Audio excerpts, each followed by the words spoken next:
about to dig into the hot legal topic of the day with our legal analyst, Greg Isaacs. It's good to see you, Greg. Good to see you, Lori. All right, of course, I'm talking about what so many of you have been watching all day, and that's the impeachment hearings. Greg, you're here to walk us through the process and the law when it comes to impeachment. The United States Constitution sets forth what an impeachable offense is.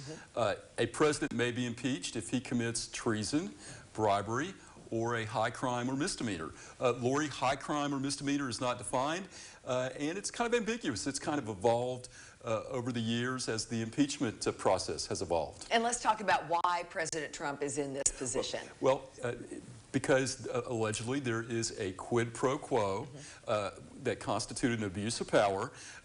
The allegations are President Trump withheld $400 million of military funding to the Ukraine because they wouldn't publicly announce they were investigating Biden's son, who had an interest in a business in the Ukraine.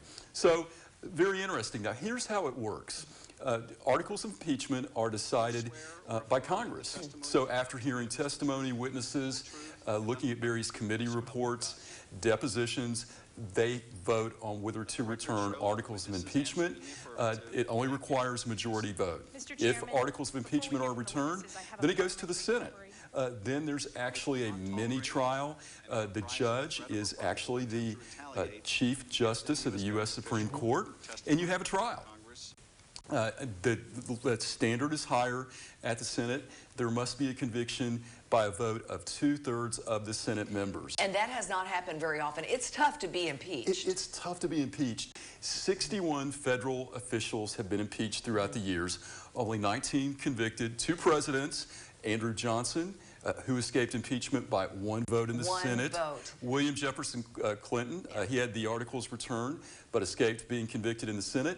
But, Lori, there's some interesting ties to East Tennessee. There's a history here. There is. William Blount. We have the Blount Mansion, Blount County. He was the first individual impeached, and that was because he allegedly aided the British. And he was not allowed to, even though he won the election, accept his Senate seat. The Senate sequestered him from it. Andrew Johnson was from Greenville, just up the road, who escaped impeachment by 1 vote. So interesting ties to East Tennessee. Yeah, very much so. Before we let you go, let's talk about how this may shake out when it comes to Republicans and the president and the vote. Well, you really don't need a legal expert or analyst. You need a political expert, because here's how typically impeachment works. You count the partisan votes. In this instant, Congress is majority Democratic, so you got the blue votes, so one can't assume that articles of impeachment will be returned.